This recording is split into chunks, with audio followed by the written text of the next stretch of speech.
राधे राधे आप सभी को। स्वागत है आप सभी का हमारे चैनल पे। हिंदी साहित्य का दूसरा इतिहास बच्चन सिंह का ग्रंथ है, जिसका हम लोग अध्ययन कर रहे थे।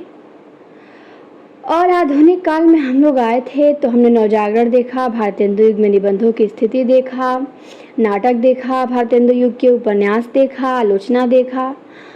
उसके बाद हमारा टॉपिक था अगला खड़ी बोली की कविता। हम यहाँ पे ब्रेक किए थे पिछली क्लास में, तो आज यहीं से आगे कंटिन्यू करेंगे। तो चलिए शुरू करते हैं। खड़ी बोली आगरे दिल्ली के आसपास बोली जाती थी। इसका प्रभाव 8वीं-9वीं शताब्दी में ही अभ्रंश की कविताओं पे पड़ने लगा था। सरहपाद की रचनाओं में जहाँ तहाँ इसका प्रवेश दिखाई पड़ता है। हेमचंद्र के प्राकृत व्याकरण और देसी नाम माला में भी इसके चित्र दृष्टिगोचर होते हैं। वस्तुतः अमीर खुसरो खड़ी बोली के आदि कवि माने जाते हैं। तो खड़ी बोली के आदि कवि कौन है, ये आपको ध्यान देना है। खड़ी बोली के आदि कवि अमीर खुसरो हैं। उनका उल्लेख किया जा चुका है, पर उनकी रचनाओं की प्रामाणिकता संदिग्ध है। 14वीं-15वीं शताब्दी में दक्षिण के मुसलमान कवियों ने दक्षिणी हिंदी खड़ी बोली में रचनाएं की। इसके पहले की 12वीं-13वीं शताब्दी में महाराष्ट्र के महानुभाव पंथ और वारकरी पंथ के संतों की रचनाएं खड़ी बोली में मिलती है। नामदेव की रचनाओं में खड़ी बोली का प्रयोग हुआ है। नामदेव लिखे हैं, इनकी पंक्तियां पूछी जाती है।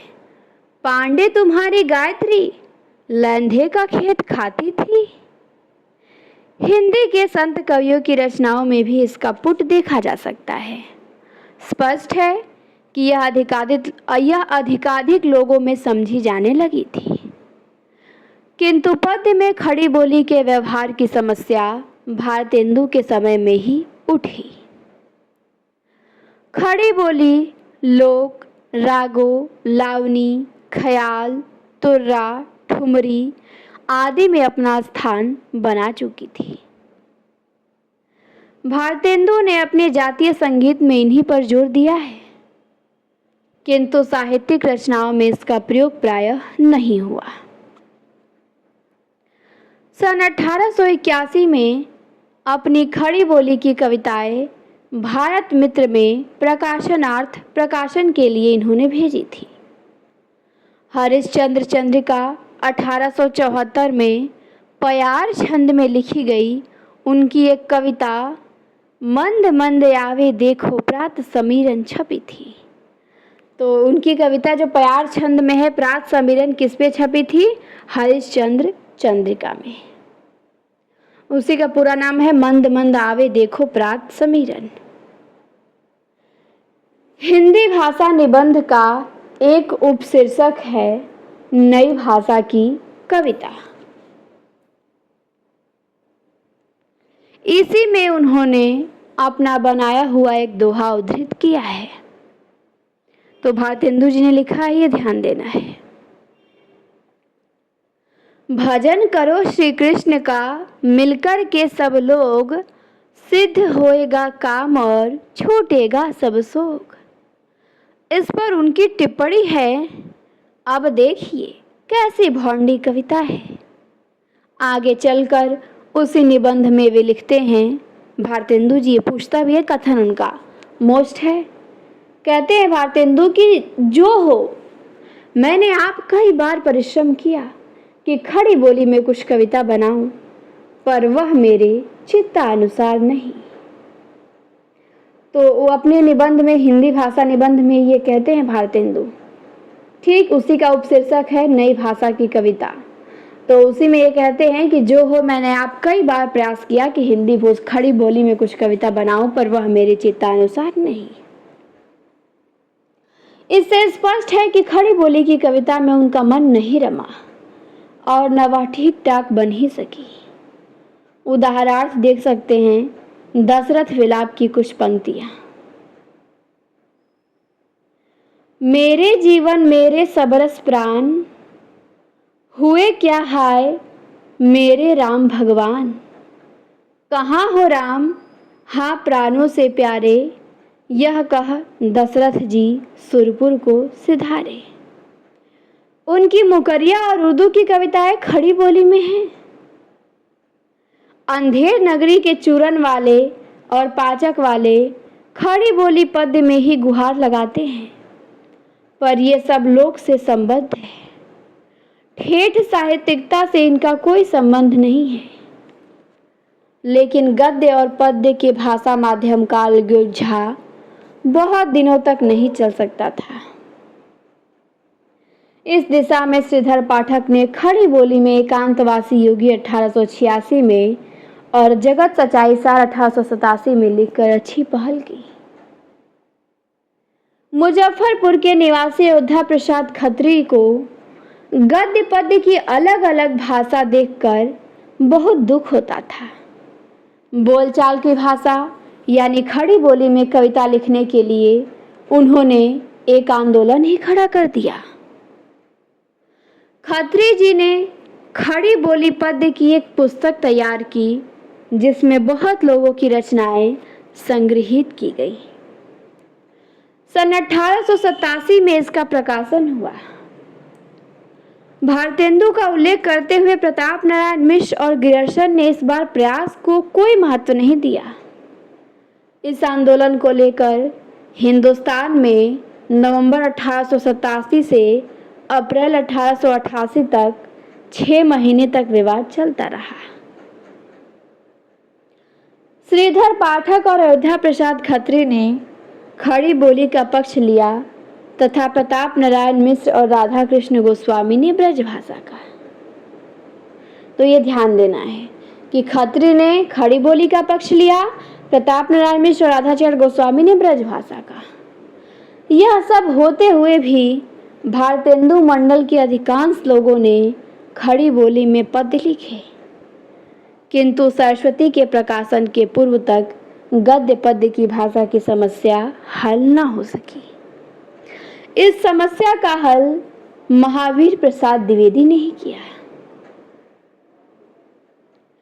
अब आता है सरस्वती का प्रकाशन। खड़ी बोली का विवाद चलता रहा। इसके बाद 1900 में आगे सरस्वती का प्रकाशन होता है, तो इसको देखेंगे हम। भारतेंदु हरिश्चंद्र ने कहा था, निज भाषा उन्नति है सब उन्नति को मूल। सब उन्नति से भारतेंदु का तात्पर्य था सांस्कृतिक, सामाजिक, आर्थिक और राजनीतिक, मतलब कि सारी तरफ से अपनी भाषा की उन्नति करो, सांस्कृतिक, सामाजिक, आर्थिक, राजनीतिक।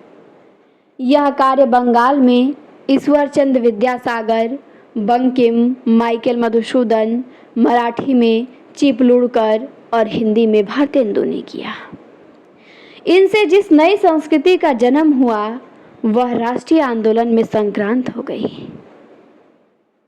सांस्कृतिक आंदोलन का राष्ट्रीय आंदोलन में बदलना एक स्वाभाविक प्रक्रिया है। सन 1885 में राष्ट्रीय कांग्रेस की स्थापना हुई। उन सांस्कृतिक आंदोलनों के मूल में औपनिवेशिक शोषण का विरोध था।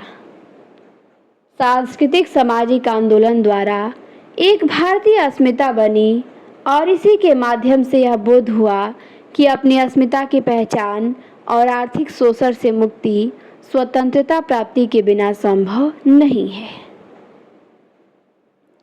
राजभक्ति का समर्थन करते हुए भी भारतेंदु और उनके मंडल के लोगों ने शासक और शासित के बीच एक विरोध की स्थिति पैदा की। कांग्रेस की स्थापना के बाद उदारवादियों ने भी यही कार्य किया। सन 1895 में गोखले ने कहा था कि वर्तमान राजनीतिक व्यवस्था के प्रभाव से भारतीय जाति का विकास अवरुद्ध हो रहा है। दादा भाई नौरोजी ने 1905 में इसी बात को निश्चयात्मक ढंग से कहा। सन 1905 में बंग भंग से अंग्रेजी शासन के विरुद्ध जो गहरा क्रांतिकारी असंतोष फैला, उससे अर्थनीति के रूप में स्वदेशी आंदोलन उठ खड़ा हुआ। स्मरण रखना चाहिए कि इसकी नींव सांस्कृतिक आंदोलन में पड़ चुकी थी। सन 1904 में जापान रूस को हरा चुका था। इसके फलस्वरूप श्वेत जातियों के प्रति उच्चता की भावना नष्ट हो गई। एशिया वासियों को यह अनुभव हुआ कि काले लोग गोरों से किसी अर्थ में हीन नहीं हैं। इन भावनाओं और अंतर्विरोधों का प्रतिफलन 20वीं सदी के साहित्य में दिखाई पड़ा। ये सारी प्रवृत्तियां भारतेंदुकालीन ही हैं। अंतर इतना है कि अब समसामयिकता पर अधिक जोर दिया जाने लगा। ईश्वर त्राणकर्ता ना होकर स्वयं मनुष्योचित कार्य में संलग्न हो गया। साहित्य में कांग्रेस द्वारा चलाए जाने वाले आंदोलन की प्रतिध्वनि भी सुनाई पड़ने लगी। भाषा और साहित्य की उन्नति के लिए इस समय 2 संस्थाएं स्थापित हुई। पहली नागरिक प्रचारणी सभा 1893 और दूसरी सरस्वती पत्रिका 1900। श्याम सुंदर दास, रामनारायण मिश्र और शिव कुमार सिंह के उद्योग से इस सभा की स्थापना हुई। तो नागरिक प्रचारणी सभा की स्थापना 1893 में काशी में हुई। किसके प्रयासों से हुई? तो राम, श्याम, शिव, रामनारायण मिश्र के प्रयास से, श्याम सुंदर दास के, शिव कुमार सिंह के। ये तीनों नागरिक प्रचारणी सभा के संस्थापकों में आते हैं। ध्यान देना है आपको। ठीक, मैं अंडरलाइन भी कर देती हूँ यहाँ पे। चलिए, सभा द्वारा मूल्यवान हिंदी ग्रंथों का प्रकाशन होने लगा। हस्तलिखित ग्रंथों की खोज में सभा ने जो काम किया वह अविस्मरणीय है। इसके द्वारा नागरिक प्रचारणी पत्रिका का प्रकाशन हुआ, जिसमें शोधपरक लेख छपा करते थे। सभा ने हिंदी के प्रचार प्रसार के लिए 1910 में हिंदी साहित्य सम्मेलन प्रयाग की स्थापना की। इस तरह साहित्य की समृद्धि का काम सभा ने अपने हाथ में लिया और प्रचार का कार्य सम्मेलन को सौंप दिया। सरस्वती के प्रकाशन ने हिंदी भाषा और साहित्य को व्यवस्थित और प्रतिष्ठित करने में अभूतपूर्व योग दिया। सुखद आश्चर्य है कि सरस्वती जैसी मासिक पत्रिका के प्रकाशन का निश्चय एक बंगाली सज्जन चिंतामणि घोष ने किया, जो इंडिया प्रेस इलाहाबाद के स्वत्वाधिकारी थे। तो सरस्वती पत्रिका के संस्थापकों में आते हैं चिंतामणि घोष। घोष जी के अनुरोध पर इसके संपादन का भार सभा ने स्वीकार किया। 1 वर्ष तक श्याम सुंदर दास ने इसका संपादन संभाला। राधा कृष्ण दास, जगन्नाथ दास, कार्तिक प्रसाद और किशोरीलाल गोस्वामी इसके संपादक मंडल में थे। तो सरस्वती के संपादक मंडल में ये थे, ये भी पूछता है। प्रश्न ऐसे बनता है कि कौन सरस्वती के संपादक मंडल में नहीं थे, तो 3 इसमें से उठा लेगा, 1 और कोई बाहर से रख देगा। तो ये आपको ध्यान देना है कि श्याम सुंदर दास तो थे, राधा कृष्ण दास भी थे, जगन्नाथ दास भी थे, कार्तिक प्रसाद भी थे, किशोरीलाल गोस्वामी भी थे। सन 1901 में इसके संपादन का दायित्व अकेले श्याम सुंदर दास ने संभाला। 1902 में वे भी संपादन कार्य से अलग हो गए। यह आकस्मिक ही सही, पर इधर सरस्वती का प्रकाशन आरंभ हुआ और उधर नई शताब्दी का प्रारंभ। सन 1903 में महावीर प्रसाद द्विवेदी, जिनका जन्म 1864 में हुआ था, उन्होंने सरस्वती के संपादन का कार्यभार संभाला। तो प्रश्न बनता है कि महावीर प्रसाद द्विवेदी ने सरस्वती के कार्यभार कब से संभाला? तो 1903 में संभाला था। ठीक, 1900 में सरस्वती की स्थापना होती है। संपादन करते हैं चिंतामणि घोष, उसके संपादक हैं। उसके बाद श्याम सुंदर दास 1 वर्षों तक करते हैं, फिर चलता रहता है ये। फिर उसके बाद 1903 में महावीर प्रसाद द्विवेदी आते हैं, उसका कार्यभार संभालते हैं। महावीर प्रसाद द्विवेदी का जन्म रायबरेली जिले के दौलतपुर गांव में हुआ था। किसान जीवन की सादगी और कर्मठता उनमें कूट कूट के भरी हुई थी। वे बंबई में रेल विभाग में नौकरी करते थे। बहुत से मतभेद होने पर उन्होंने नौकरी से त्यागपत्र दे दिया, लेकिन सरस्वती के संपादन में वे रेलवे की तरह नियमितता बरतते रहे। सरस्वती के प्रकाशन के आरंभिक वर्षों में द्विवेदी जी कुछ भी ऐसा छापने को तैयार न थे जिसमें अंग्रेजी सरकार के विरोध की गंध आती हो। यही नहीं, वर्षों तक उसमें प्रतिक्रियावादी लेख छपते रहे। राजभक्ति के समर्थन में उन्होंने जो लिखा लिखवाया उसकी नींव तो भारतेंदु के समय में ही पड़ गई थी। सन 1904 की सरस्वती में महारानी लक्ष्मीबाई पर एक लेख छपा। उसमें उन्हें इसीलिए अच्छा नहीं कहा गया कि उन्होंने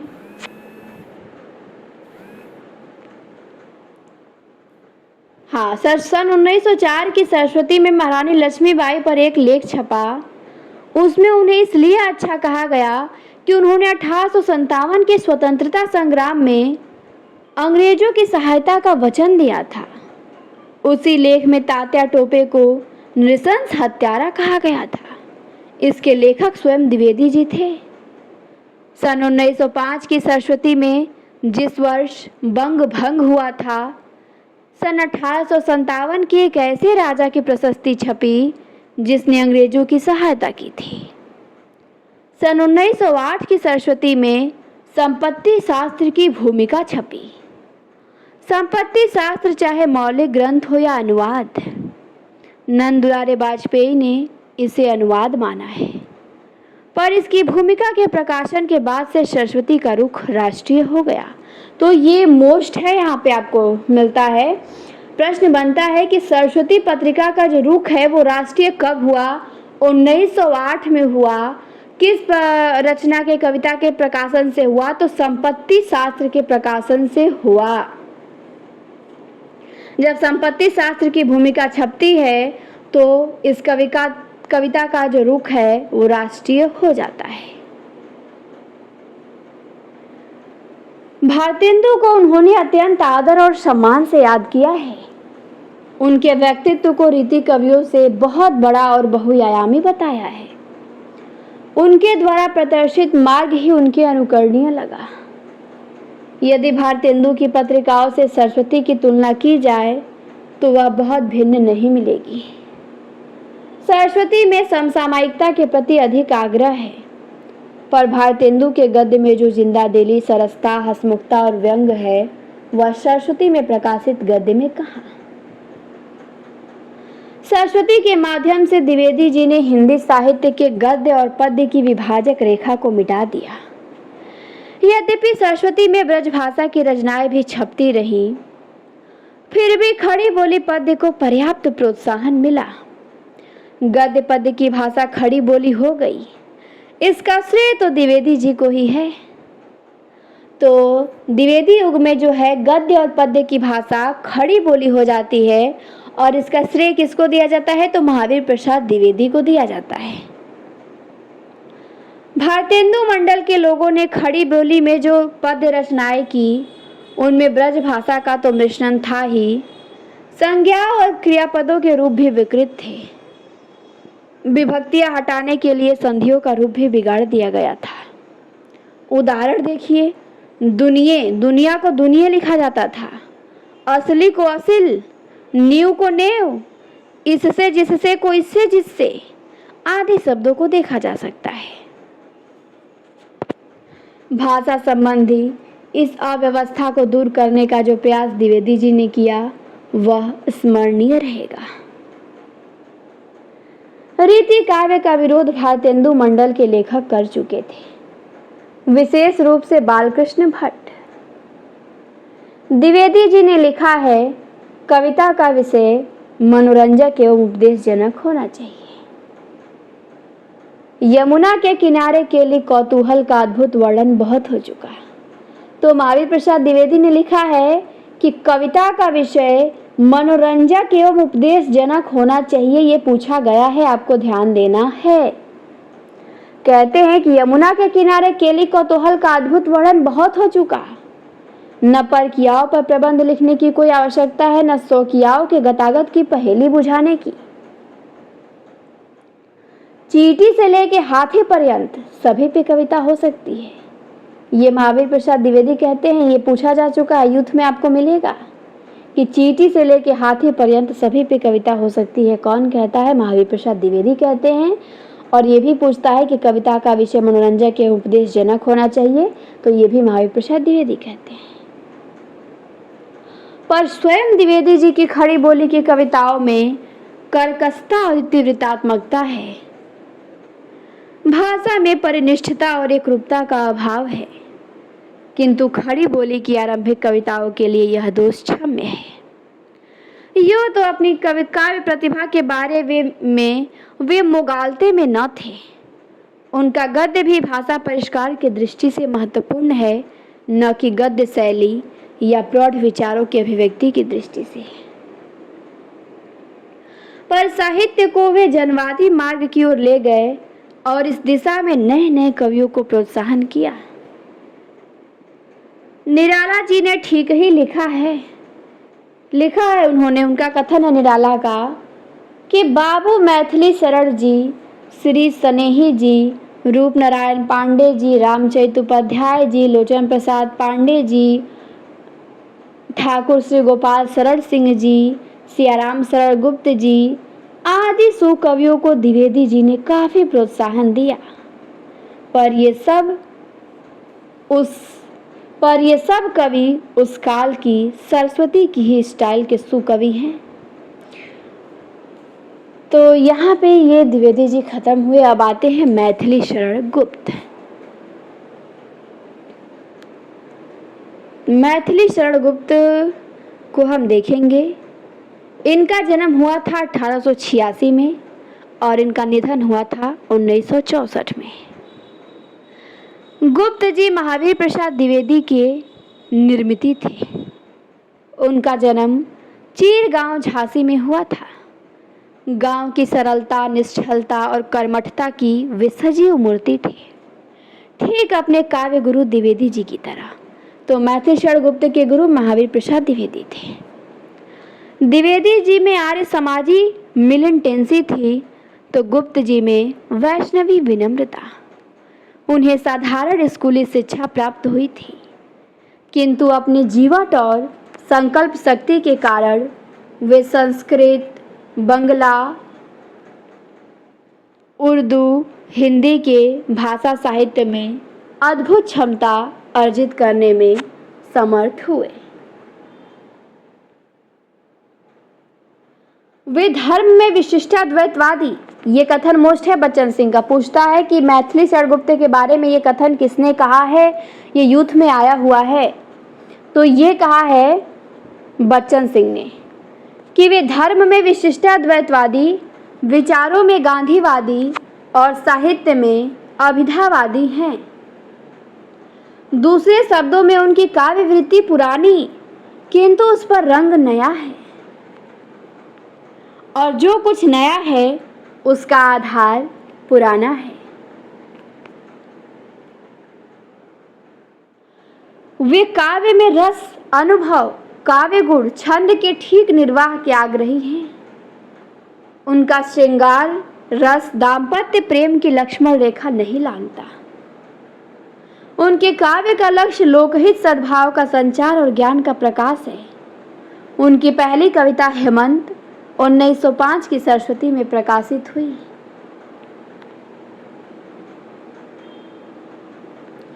द्विवेदी जी के प्रोत्साहन से उन्होंने 5-6 वर्षों में अनेक पौराणिक ऐतिहासिक कविताएं लिख डाली। सन 1909 में उनका एक लघु खंड काव्य रंग में भंग प्रकाशित हुआ।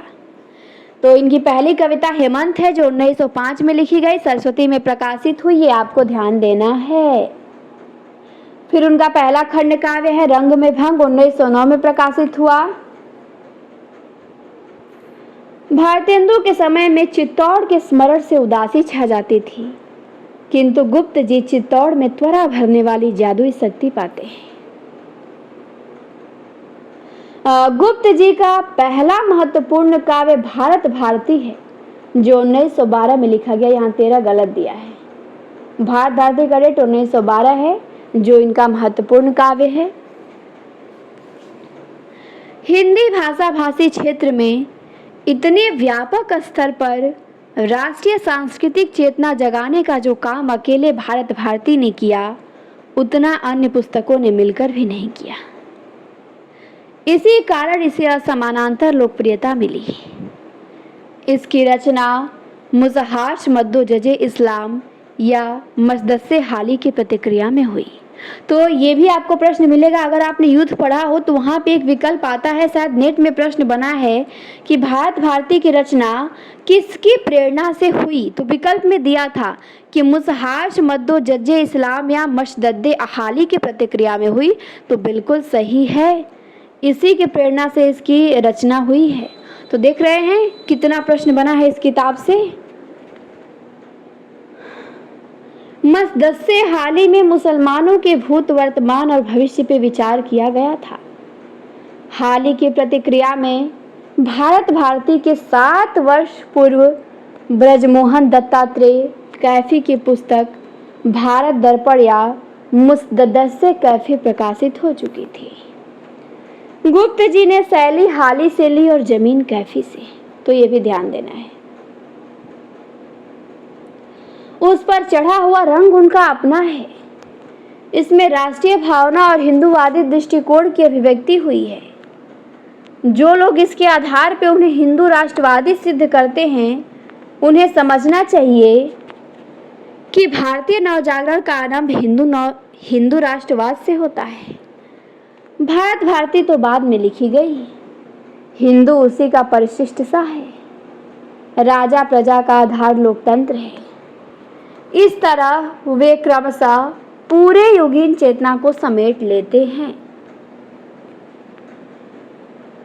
साकेत, जिसका प्रकाशन 1931 में हुआ, साकेत और भारत भारती के प्रकाशन के मध्यवर्ती काल में उनकी अनेक रचनाएं छपी,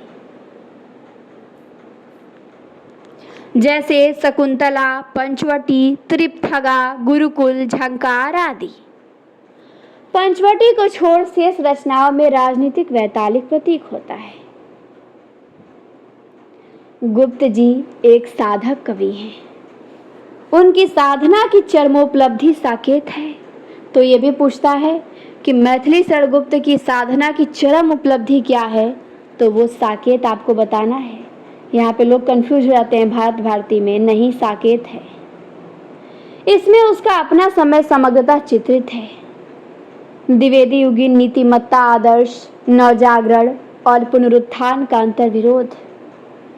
सन 1908 की सरस्वती में महावीर प्रसाद द्विवेदी ने भुजंग भूषण भट्टाचार्य के नाम से कवियों की उर्मिला विषयक उदासीनता शीर्षक से एक लेख लिखा था, जो रविंद्रनाथ टैगोर के लेख काव्य की उपेक्षितता से प्रभावित था, और इसी से गुप्त जी को साकेत लिखने की प्रेरणा मिली।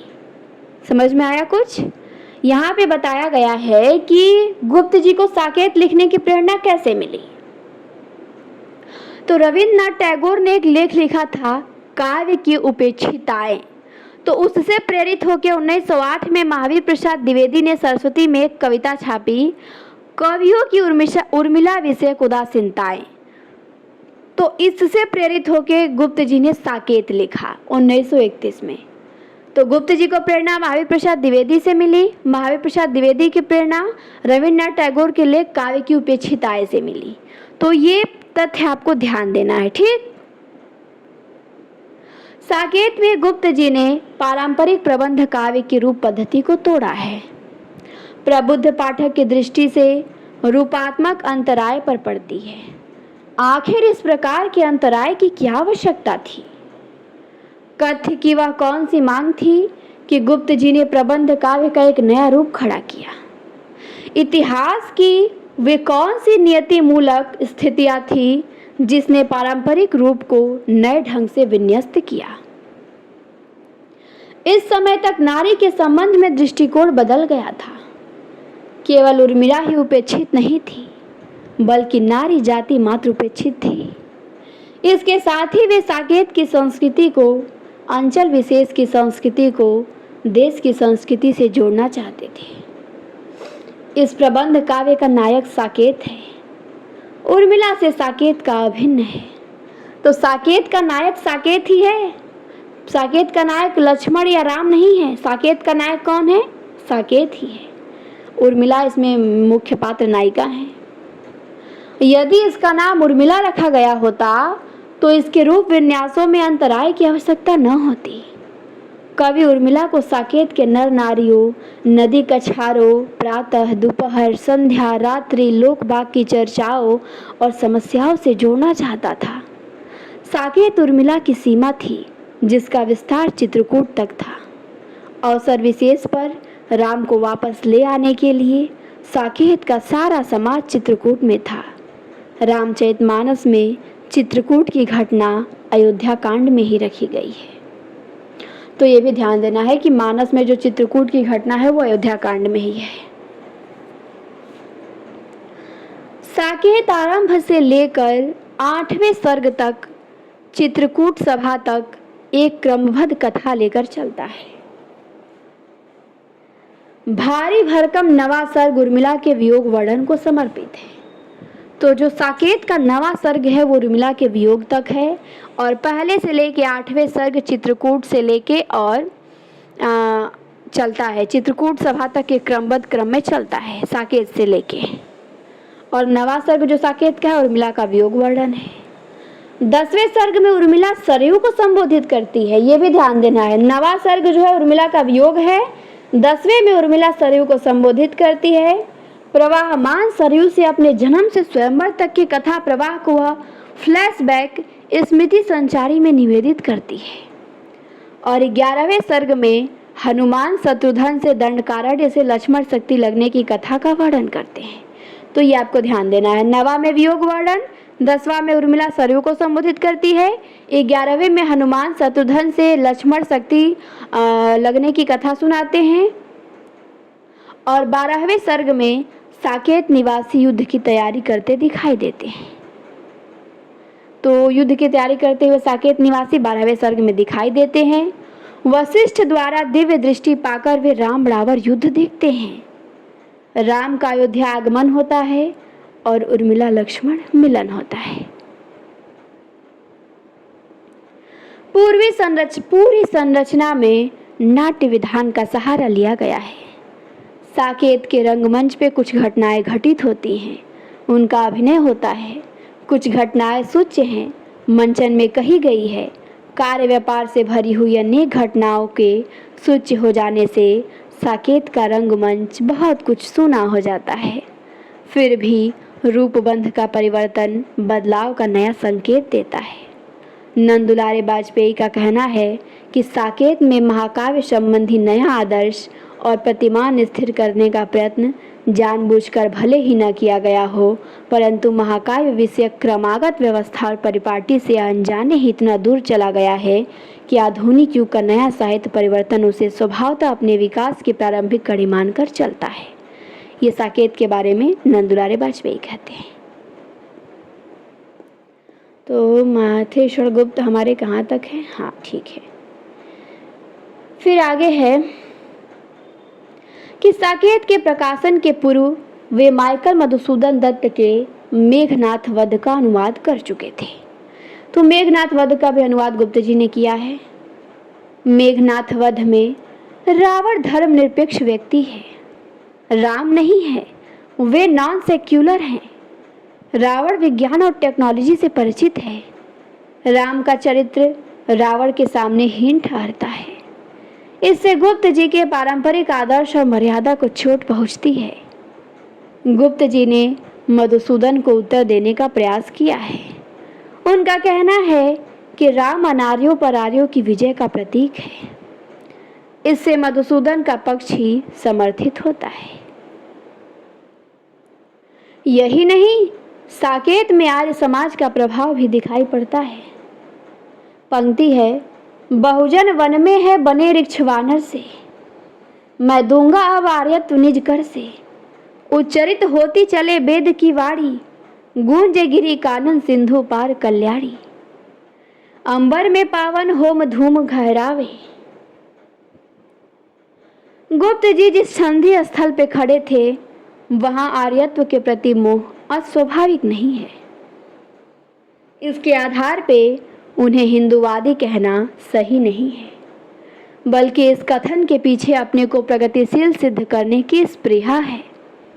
उन्होंने काबा और कलबरा भी लिखा है। इसकी भूमिका में वे कहते हैं कि अपने देश में आंतरिक सुख शांति के लिए हमको हिल मिलकर रहना होगा। और उन्होंने मंगल घट भी लिखा है। उसमें वो लिखते हैं कि राम रहीम बुद्ध ईसा का सुलभ एक सा ध्यान यहाँ, इसे कोई अंतर्विरोध भी कह सकता है। उनका राजनीतिक विचार गांधीवाद से प्रभावित था। गांधी जी के न्यासवादी सिद्धांत में उनकी गहरी आस्था थी। दूसरी ओर वे राज्यहीन समाज की यूटोपिया भी प्रस्तुत करते हैं। जयनी में पूंजीवाद का विरोध करते हैं। हिंदी क्षेत्र में जातीय गौरव को जागृत करने में उनके महत्व को भुलाया नहीं जा सकता। नारी के संबंध में उनका बीज विचार है। कहते हैं, अबला जीवन हाय तुम्हारी यही कहानी, आंचल में दूध और आंखों में पानी। उनकी नारियों में उर्मिला का चरित्र चित्रण सबसे अधिक निष्प्रभ और ठंडा है। रोने के अतिरिक्त उसे और कोई काम ही नहीं है। विरह वर्णन के लिए इतने अधिक पृष्ठ खपा देना औचित्यपूर्ण नहीं है। महात्मा गांधी ने भी कहा था कि उर्मिला को इतना अधिक न रुलाया जाता तो अच्छा था। इन्होंने यशोधरा भी लिखा है। यशोधरा अपने चिंतन और त्याग के कारण अधिक गरिमामय हो उठती है। और विष्णुप्रिया भी लिखा है। उसमें विष्णुप्रिया की निस्वता अत्यंत मार्मिक और करुणापूर्ण है। जहां तहां नारी की विद्रोह वाणी भी सुनाई पड़ती है, किंतु उसमें तेजस्विता नहीं है। ये सारी नारियां पारिवारिक मर्यादाओं के भीतर सब कुछ सहती हैं। विष्णुप्रिया कहती है, सहने के लिए बनी है, सह तो दुखिया नारी। ये विष्णुप्रिया कहती है। इनका जो खंड का विष्णुप्रिया है उसमें वास्तविकता तो यह है कि जिन नारियों का उन्होंने चुनाव किया है, उन्होंने पारंपरिक मर्यादा के भीतर रहना ही है। उन्होंने अपने को कौटुंबिक कवि मात्र कहा है। तो ये भी प्रश्न बनता है, किस कवि ने स्वयं को कौटुंबिक कवि मात्र कहा है? तो मैथिली शरण गुप्त ने कहा है।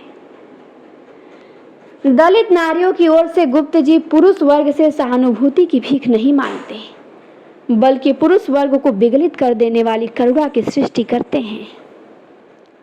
गुप्त जी ने खंड काव्य, निबंध काव्य, चंपू, मुक्तक, गीत आदि लिखे, किंतु इनके लिए वे महत्वपूर्ण नहीं हैं।